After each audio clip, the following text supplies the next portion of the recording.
Well, folks, welcome to one more edition of Politics and Random. Egberto is your host. Thank you so kind for being a part of the show. Welcome aboard, everybody that's in the house right now. We have Melanie Keelan. Welcome from Barcelona, Spain. We also have Eric Hayes from Kingwood, Texas. We have Paul Fleming from Atlanta, Georgia. Bridge MCP from upstate New York. And AVQ from Brooklyn, New York. In the house as well is... If I missed you, you know I love you, and you know I will find you, and I will say, Hola, ¿cómo estás? Paul Fleming says, Clarence Thomas ruled in favor of Citizens United. Harlan Crow and his family's political contributions then went up by 862%. Then we later find out Thomas let Crow take him on lavish trips by his mom's home and help fund his wife's conservative nonprofit. I see how this works. The Supreme Court is for sale. Yes, the Supreme Court is for sale. Let's see what else we got here. Eric says, please remember on 9/11 and 997 people killed and over 6,000 injured on that day 27 years ago. We honor their sacrifice for our country and pray peace and comfort for all families impacted. We hope and pray for the spirit and unity of our country that emerged after 9/11. I had an interesting conversation with one of our listeners this morning who was completely upset that I didn't mention 9/11, and I think he wanted me to apologize for not mentioning 9/11. All of us think 9/11 was a tragedy. All of us are very, very sad that 9/11 occurs. I think I'm tired, really. I am tired of, let me see how to put this in the right context so that it's not taken wrongly. 9/11 was a major tragedy. We lost almost 3,000 American lives. I hate it. These were innocent people that died. Innocent people that died that had nothing to do with all the machinations that go around in the world that causes this. But in the process of all of this occurring, we have all this terminology, and this is what I explained to the person in the letter that I replied to him. We honor you for your service, but we don't serve you. We thank you for your sacrifice of the 3,000 that perished in that, but we do nothing to change the conditions that created 9/11. We look at what occurred in 9/11 and we justifiably show the tragedy. We show the tragedy, but forgotten. Remember, and let me just tell a little bit about where I'm from, because should I show the letter? I'm going to write a blog about the letter, but I'm not going to do it right now. But my concern is this, right?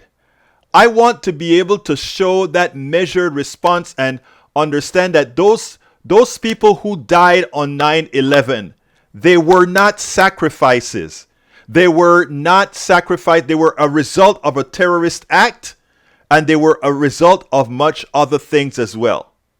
We have to not, they didn't ask to be martyrs. They didn't ask to be heroes. They just wanted to go to work in a safe place. That's what they wanted. And the political system has turned this event into something that it should never have turned into. We use this event to invade Iraq. We use this event to create a police state with the Defense Act. We use this one event. Those 3,000 people died because of a terrorist attack, but we monopolize on that event to do a lot of other things that we should not have done. And this morning, I didn't want to get into all of that on the show in the morning. I didn't want to do that, but there was one particular listener who wanted to insult me for not talking about 9/11 this morning, as if I made a sacred mistake. And what I wanted to tell him, and not what I wanted to tell him, what I told him in the email, and I'll probably create a Substack about this. I told him in the email, those precious lives that were lost on 9/11, it's a terrible thing. But how many of us cry? How many of us show the same empathy? I'm from Central America, Panama. When George Bush wanted to get one person, Manuel Antonio Noriega, George Bush came into Panama that doesn't have an air force, that doesn't have a real army. We have a defense force. And he came in with gunships. He came in with the stealth fighter. He came in with all these things to test in Panama. And he leveled Chorrillo. Chorrillo is a suburb, a very poor suburb of Panama City, where the Cuartel Nacional, where the headquarters of Noriega was. And what he did is they leveled everything in that area. They had the C-130s blow everything up, along with the stealth fighter, along with all these things came into Panama and just wiped that whole 12, 13 blocks out. But 10,000 people live in those tenements that you have there. And nobody said anything. Those lives were expendable. Those lives were expendable. And we see this sort of behavior over and over again. And I asked the person that wrote me that note this morning. I said, suppose the families of 10 of those people wanted the same retribution that George Bush, his son now, wanted on 9/11. And after 9/11, George Bush went and wiped out hundreds of thousands in Iraq for something they had nothing to do. Nothing. So I am not despising, dispelling, or doing anything against my brothers and sisters who died in those towers. But you know, hundreds of thousands of lives of others, not done by terrorists. In other words, these weren't inflicted by terrorists. It occurred as collateral damage to our bombing. From Trump, Biden, Obama, Bush 1, Bush 2, our bombs kill and maim all over the world. Hundreds at one time. Tens and dozens at one time. What I'm trying to say is we need a paradigm shift And we need to stop having these false, I thank you for your service. Thank you for your sacrifice. The people in those two buildings were not sacrificial lambs. They were not sacrificed. Stop saying that. Our policies are responsible for that action. They weren't killed. Those terrorists were terrible. Those innocent people did not decide to die. They didn't say, I am going to make myself a sacrificial lamb on 9/11. They never said that. They never offered themselves up for that. They never offered themselves to serve as a military who went out there and did something. Okay? So please, let's feel the pain of the parents, of the relatives of those who died on 9/11. But if you really want to do something positive about 9/11, we have to change our policies that create the angst, that create these animals that do these things. And the reason in my email to the reply on that person that I went ahead and brought up Panama as an incident is I wanted something that I could touch and say and ask if let's use any country. If China came into America to extract somebody doing something bad. Well, let's not use China. Let's use France. If France came for a mission like what some of these Republicans are saying we should do in Mexico. In other words, some of these Republicans are saying, let's send commandos into Mexico and get those guys who are sending fentanyl over here.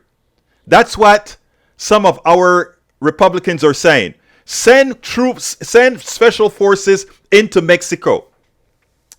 And you know, anybody can tell you that a lot of innocent people die in these operations, like they did in Panama that nobody cared about in the United States. When they were trying to find Noriega, they killed thousands of Panamanians to get Noriega. Suppose one of those people wanted revenge, like Bush wanted revenge for 9/11. Please.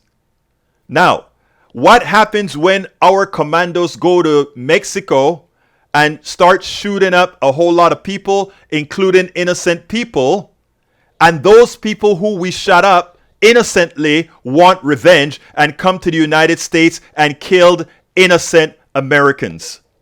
You see what I'm talking about, people? So I don't want to hear.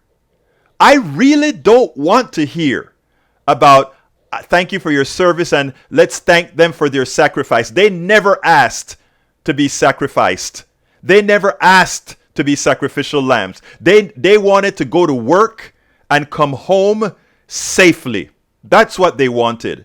So to anybody that watched Politics Done Right this morning on KPFT who complained about, well, you didn't do that window dressing thing and saying, oh, I am so sorry that happened. I don't have to tell anybody I didn't want that to happen. I don't have to tell anybody I am so sorry that happened.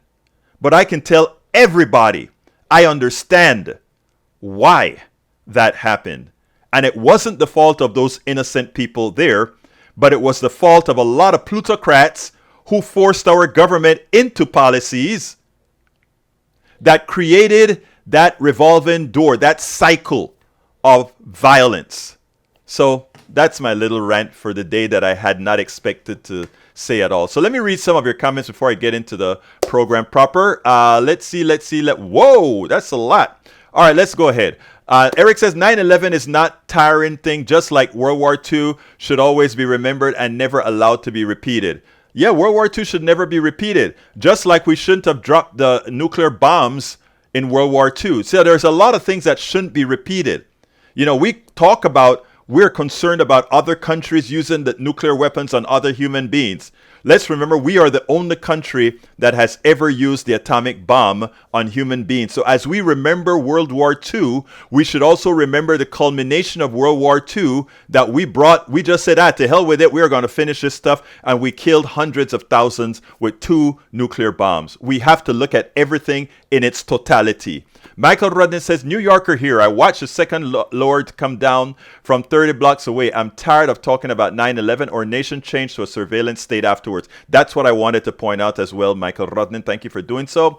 Michael Rudden says, corruption is the core of our political problems. True, Eric Hayes says, we are making things worse via policy nowadays. No, we make things worse because of our policy. Our policies, our foreign policy has changed very little. Doesn't matter if it's a Republican or a Democrat in office. It rarely changes because it is run by our plutocracy. Our plutocracy tells us where we need to invade, how much we need to invest in countries, how much we need to dominate other countries. You have to learn that, but you don't learn that over here in the news that we get. Eric K says, we're making things... Rodney Yoan says, if anything, it's definitely gotten worse, much worse. Lee Grant says, remember how George Bush told us that Islam was a religion of peace? I do remember that. That was one very good thing that George W. Bush did. He was right to do that because it was necessary. Of course, they were flying the Bin Laden family out of the United States as a favor as well.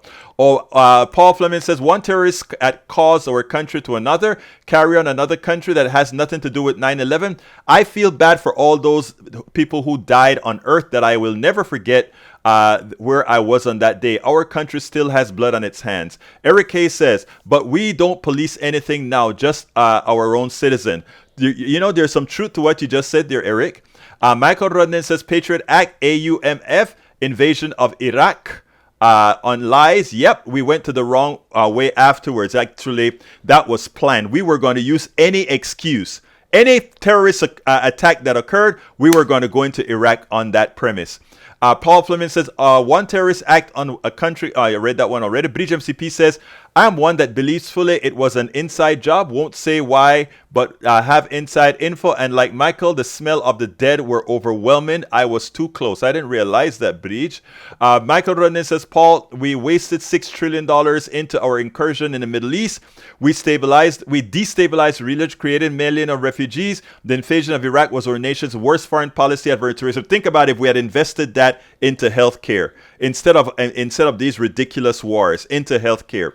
Maywood says, good afternoon, Maywood. Eric Hayes says, Egberto, but wasn't the church helping Noriega? No, Noriega went to the church to simply hide because it was the grounds of the Vatican. That's why he went to the Papa Nuncio in Panama.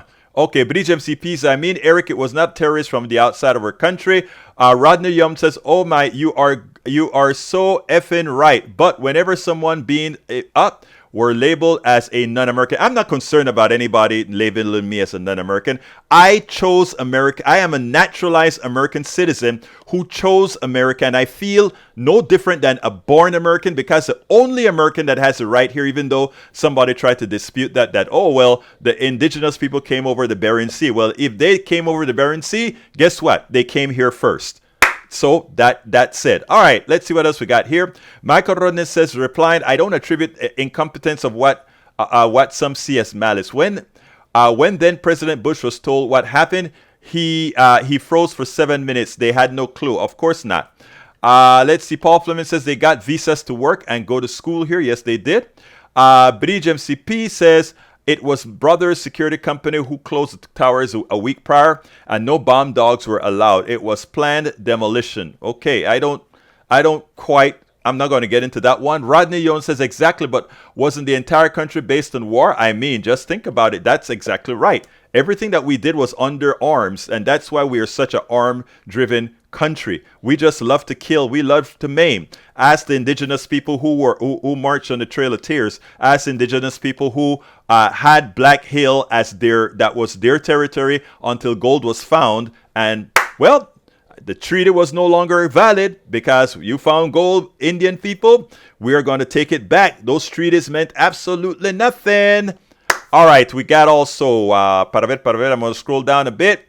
I'm scrolling down a bit. Daniel says, well, if Mexicans want to come and kill Americans, Biden has made the goal enmity attainable. All right. That is such a silly statement, my friend. I hate to say that.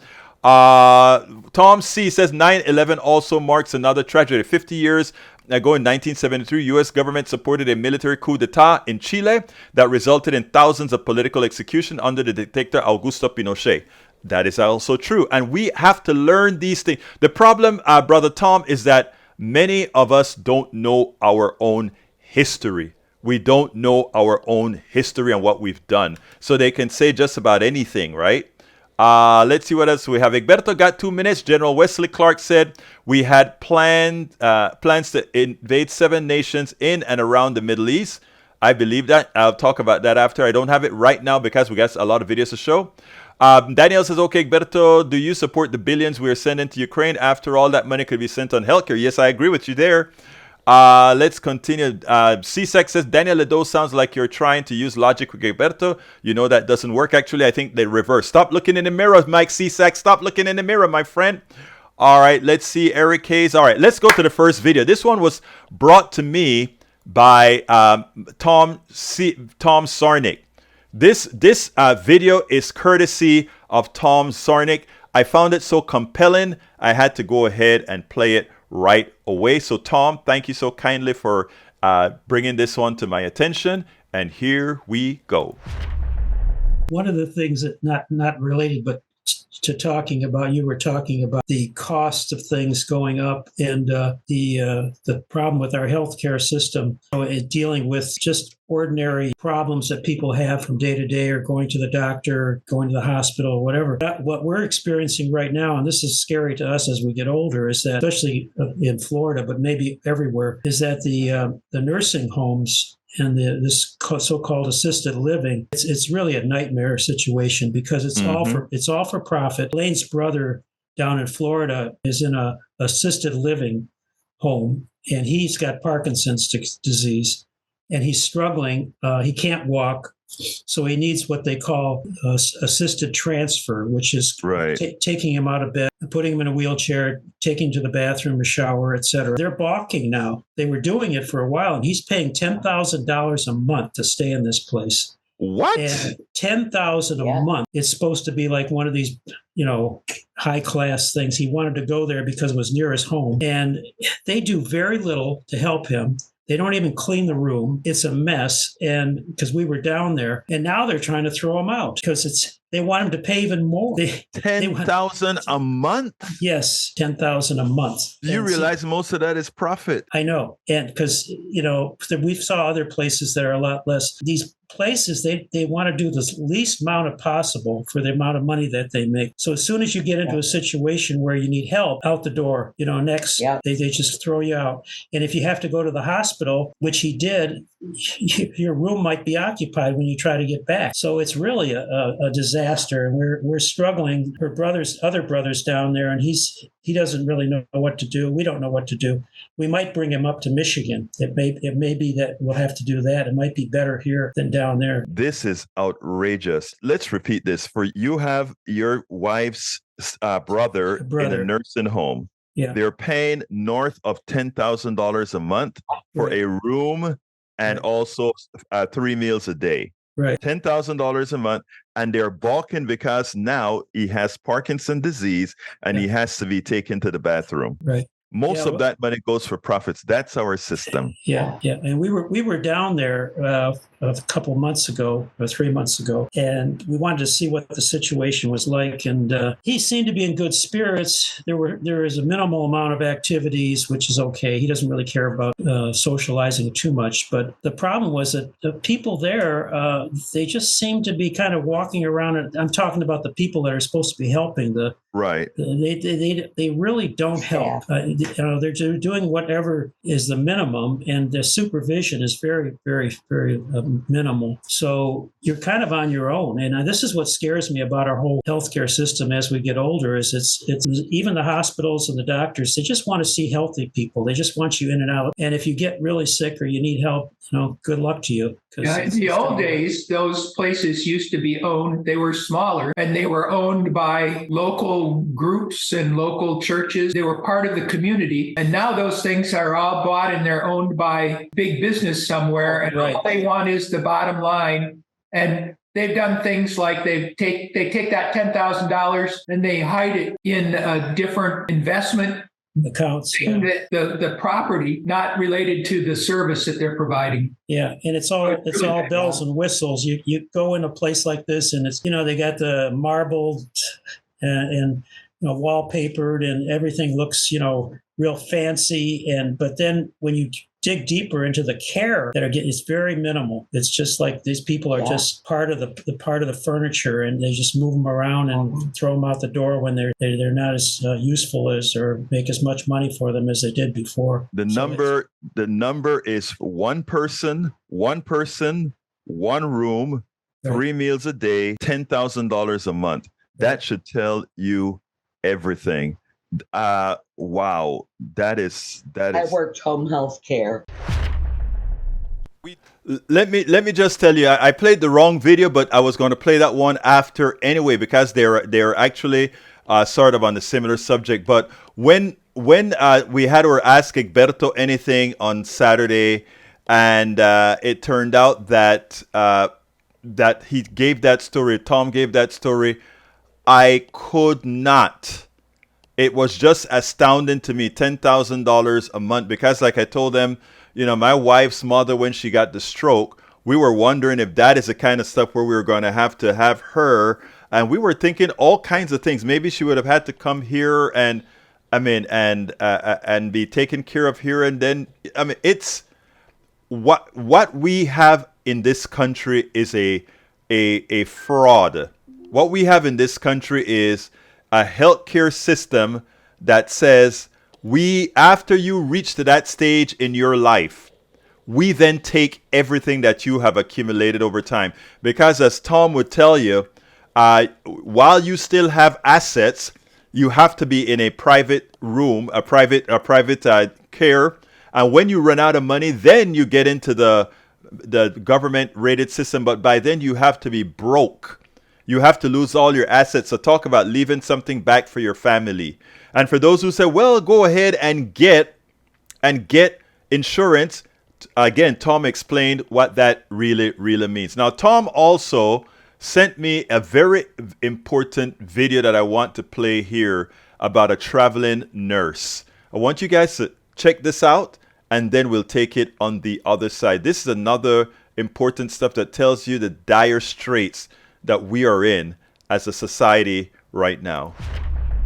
The healthcare system is in shambles, and the people who know it best are the nurses who work with people day in and day out. You know, the older nurses, etc., they just think the system has to stay that way. But with social media and many other ways of getting information out, it is great to have these young people now engaged as nurses that are doing what they're supposed to do. Here we have Lex Hinckley, a 27-year-old nurse based out of San Diego, California. She is doing her job. She is pointing out the deficiencies in our healthcare system, and she is completely on point. This one of our PDR Posse members brought this to us. I want you guys to listen to this. Thank you so kindly for this one here, Tom Sarnik, because we couldn't, or we have to get these folks that are actually making a difference. We got to get their faces out there. And she's doing a darn good job of doing it all on her own, but let's do it all for her as well. Check this out. We'll take it on the other side. It is virtually impossible to be a ethical healthcare worker in this extremely unethical healthcare system. The amount of times that I've had to discharge patients back to situations where I knew they weren't going to be able to take care of themselves, but I had no other options, is truly too high to even give a number to. If my career as a healthcare worker has done anything to my worldview or life, it has simply radicalized me further than anyone could believe. But more so than anything else, I know in my heart that there is no way, shape, or form that we improve our society as a whole without completely dismantling for-profit healthcare. I'm going to share with you guys a story that is so beyond disgusting and yet completely unsurprising, and I have seen varying levels of this happen at every single hospital I have worked at. I've been a nurse for 4 years. I've worked in 7 states. It is happening everywhere, and if you think your hospital is different, you're wrong. Recently, and as of December, hospitals in Louisville, Kentucky came under fire for leaving patients outside on sidewalks. They do this in front of shelters. They will drop patients off in front of shelters just like this. But sometimes they don't even take them to the shelter. They literally leave them right outside the hospital. This specific patient was left in this condition in 36-degree weather. The whistleblower who brought this to the media was a female employee, presumably a healthcare worker, at this hospital. And she said she sees this a lot. This reporter said, "So I started watching, and on December 16th at 7 p.m., 35 degrees outside, I recorded 3 security guards surrounding an elderly woman with a walker and slowly escorting her out of the emergency room." In order to understand what could potentially lead to a situation like this, we need to know 2 things. 1, the United States has a law called EMTALA, which basically says that healthcare workers in emergency rooms and hospitals have to, at the very least, stabilize patients, meaning make sure they're not actively dying before discharging them. The second thing you need to understand is that when you defund social programs, it all ends up in the ER. when you defund senior care, when you defund psychiatric care, when you defund shelters, whether it's homeless shelters, women's shelters, when you defund the safety nets that our society needs to prevent people from beginning a crisis downward spiral, they end up in the ER. And simply put, ER workers and hospital workers are already at their wit's end. We cannot act as a catch-all for every single issue in society, and yet we are. Here we are doing it. And at the very same time, treating people like literal garbage should never happen. Should never happen, and yet I understand what caused that situation to occur. Because I'm sure that in a red state like Kentucky, those social programs are even worse funded than in the states that I've worked in. So these people, and by these people I mean patients, healthcare workers, and their bosses, have no options. Meanwhile, the executives of that hospital are probably out on a trip in the Caribbean on their 7th yacht.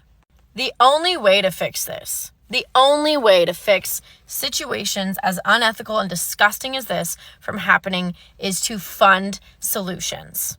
We need to fund proper safety nets for our society. In this country, if you lose your job, you lose your health insurance, you potentially lose all of your income, which means you're not going to be able to pay rent. Well, then what happens if you get sick? Do you see what I'm saying? We don't have safety nets for our poor in this country. We have a greased chute. And at the very bottom of that greased chute of poverty is a trip to your local emergency room, because everything ends up in the ER. And then we have nowhere to place people. We have no way to help people. And so people in that position get frustrated because they feel like they can't do anything, and they're being expected to have the answers for a very up system. They're having to answer for all of these executives, these corporate executives who have privately funded their own bank accounts instead of publicly funding our communities. So while it is disgusting and inexcusable for any healthcare worker to treat a human being like that, I am telling you, society, you and me, right now, we're leveling with each other. The only way to avoid that happening is to fund social programs. We have to fund elder care. We have to fund psychiatric care. We have to actually develop systems to help unhoused people. Look at what the mayor of Detroit has done. There are options. There are solutions for these problems, but they cost money. They cost money. And we, as a society, have said that we're A-okay with 400 people having 70% of the nation's wealth, while our community members get treated like this. They get treated like this. Lex Hinckley is not only right on the nursing side, she's also right on the healthcare side, on the social program side. She points out that if we continue, 400 people in this country owns more than half the country. They didn't earn that. What they have is exactly what's causing the problems in this country. What they have is pretty much legally stolen. And Lex Hinckley, a 27-year-old, exposes one area. We need so many more doing what she is doing. Because you know what? While a lot of the folks out there thinks there's no other way or there's no way out, these younger folks or millennials or Gen Zs, they know that they have to take the bull by the horns and get done what needs to get done. We spend a lot of time. Yes, they do. Yes, they do. Yes, they do. All right, folks, look, I have another video that I want to show you. This one is, as you know, and this should have all of us very concerned. And that is what Elon Musk has done in with his service. If you want to know why I say over and over again, there are certain services, there are certain parts of our infrastructure that belongs outside of the private sector. This is why. Here we go. Check this out, and then we'll take it on the other side.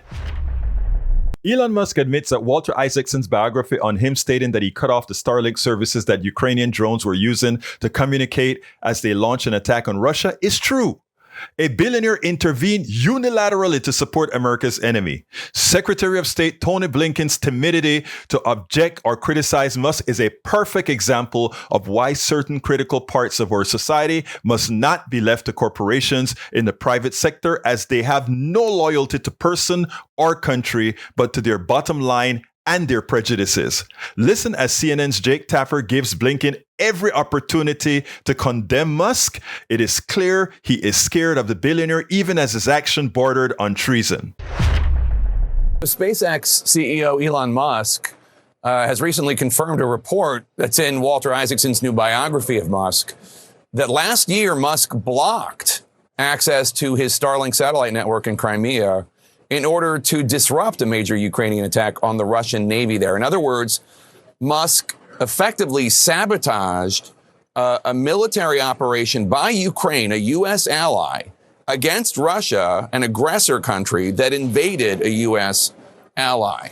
Should there be repercussions for that? Jake, I can't speak to a specific episode. Here's what I can tell you. Starlink has been a vital tool for the Ukrainians to be able to communicate with each other, and particularly for the military to communicate in their effort to defend all of Ukraine's territory. It remains so, and I would expect it to continue to be critical to their efforts. So what we would hope and expect is that that technology will remain fully available to the Ukrainians. It is vital to what they're doing. I don't know that you can't speak to it. You won't speak to it. Musk says he was reportedly afraid that Russia would retaliate with nuclear weapons. Musk says that's based on his private discussions he had with senior Russian officials. Are you concerned that Musk is apparently conducting his own diplomatic outreach to the Russian government? Really, none of this concerns you? Jake, I can't speak to conversations that may or may not have happened. I don't know. I'm focused on the fact that the technology itself, Starlink, has been really important to the Ukrainians. It remains so. And it should continue to be part of what they're able to call on to be able to communicate with themselves, and again, to have the military be able to communicate. Throughout this Russian aggression, we ourselves have always had to factor in what Russia may do in response to any given thing that we or others do or the Ukrainians do, and we have. But what's so critical now is that Ukraine has had real success over the past year. I was just in Ukraine, as you know. The last time I was there was almost exactly a year ago.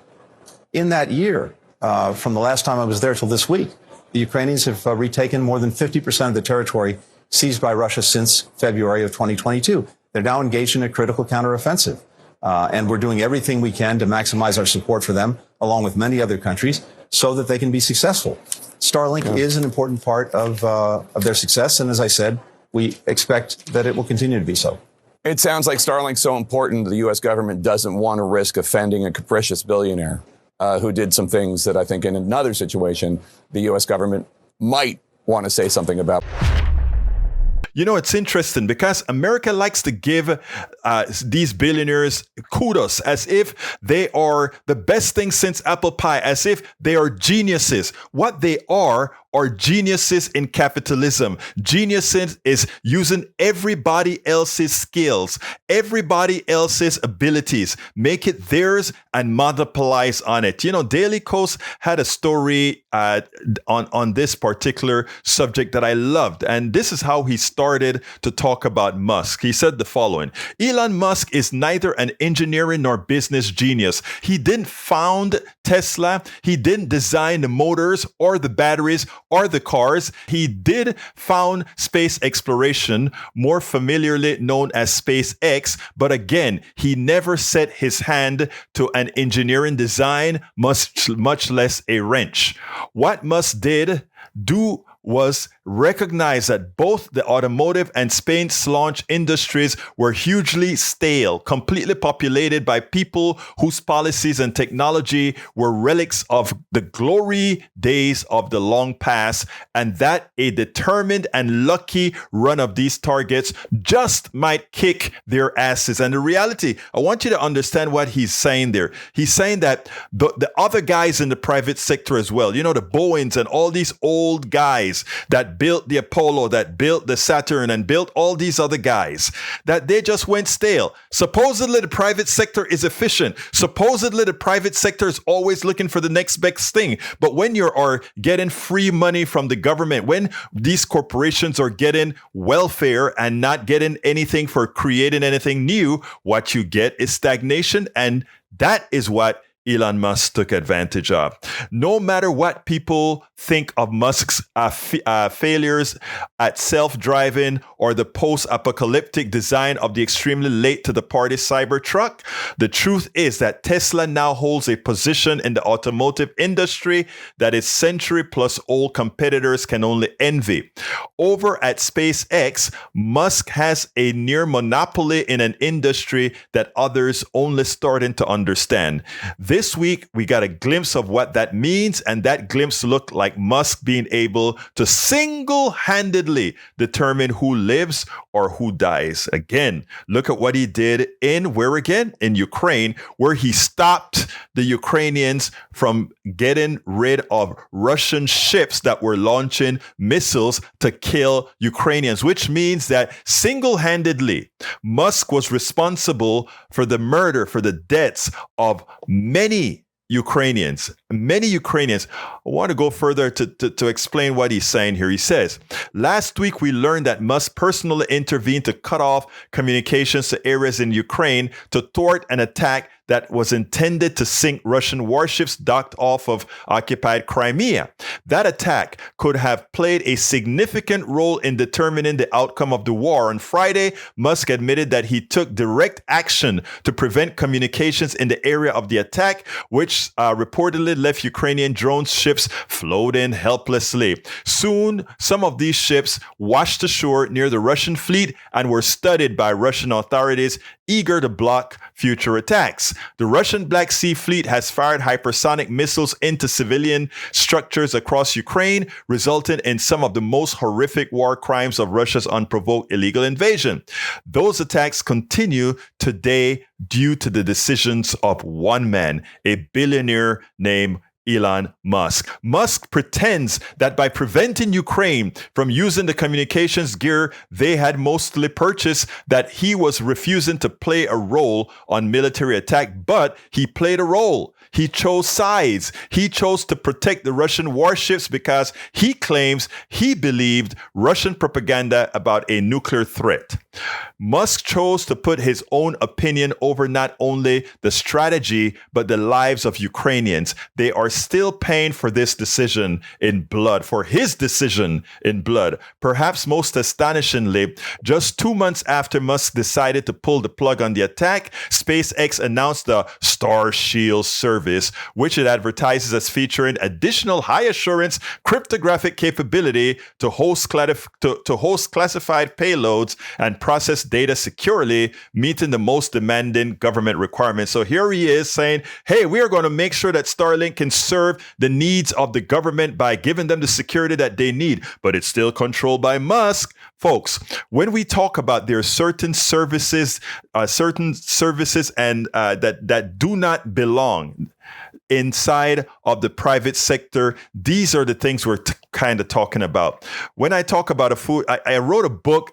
It's called As I See It, Class Warfare, the Only Resort to Right-Wing Doom. I pointed out a lot of features within our economic system that does not belong in the private sector because the corporations use it to control us. Let's give an example. The food supply. By having corporations being able to create plants that can generate seeds or not generate seeds have now caused farmers not to be able to bank many of their seeds, but having to go back to corporations every year to get the seeds that they want to plant, right?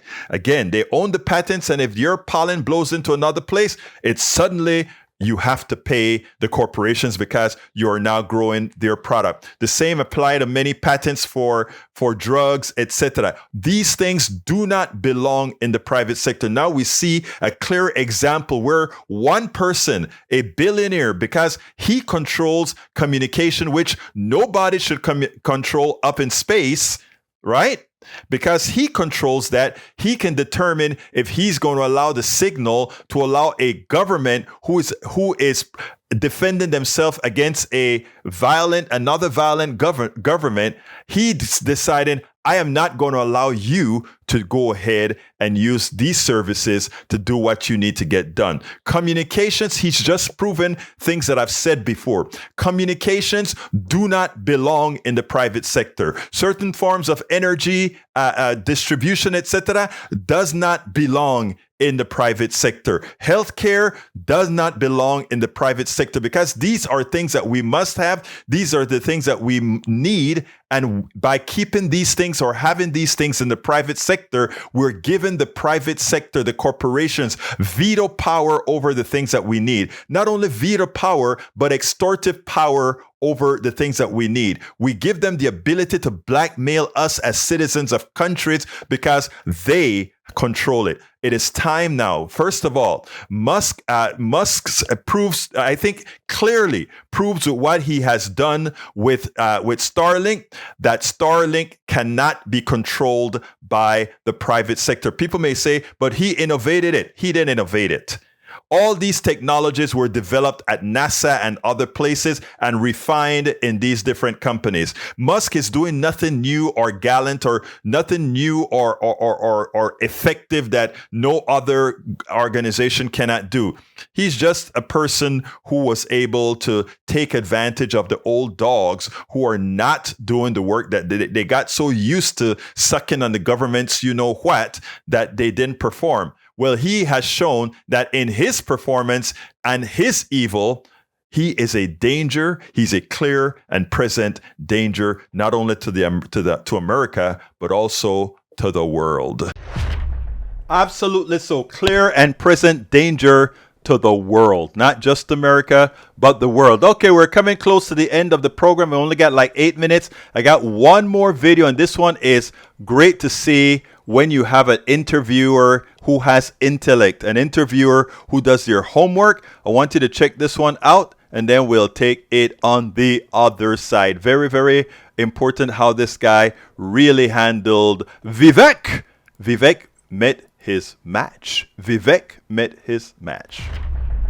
Vivek Ramaswamy is your standard charlatan. He speaks with a certain tonality, with the expectation that he's going to overwhelm you with his wordiology, right? He's going to overwhelm you by having answers and just one after the other continuing to fight. Well, what he forgot is that there are, in fact, a guy who wrote a book on doing these kinds of interviews for people like Vivek, and his name is Mehdi Hasan. And Mehdi Hasan, somehow Vivek believed he was going to go on to Mehdi Hasan's show and make mincemeat out of him. Instead, the converse occurred. I want you to listen to this, and then we'll take it on the other side. But this is important. The fast-talking Ramaswamy, who Chris Christie famously said sounds like ChatGPT, always appears unbothered by his stream of contradictions and falsehoods, never really gets nailed down long enough to be caught in them. But until today, Ramaswamy had not gone up against one interviewer in particular, one who is built for just this sort of situation. MSNBC's own Mehdi Hasan. And in retrospect, probably should have kept it that way. So, Mehdi, I've made this really easy for everybody. And I did this in the early weeks of the campaign. I released 20 years of tax returns. Yes, you did. Something that no presidential candidate, let alone somebody who's successful in business, has done. I challenge Democrats and Republicans alike, including the Biden family, to do it. Exactly. We have 2009 But the fact of the matter is, you know what I would advise every 24-year-old should take 2009 and 2010, you made $750,000. You had the money to pay for law school. You didn't need a Soros affirmative action scholarship that you now criticize. I mean, none of this is worthy, but if you think it is, let's get to the detail. That was actually the first big piece of money. You say you're anti-affirmative action. You took a scholarship for immigrants. I'm anti-affirmative action.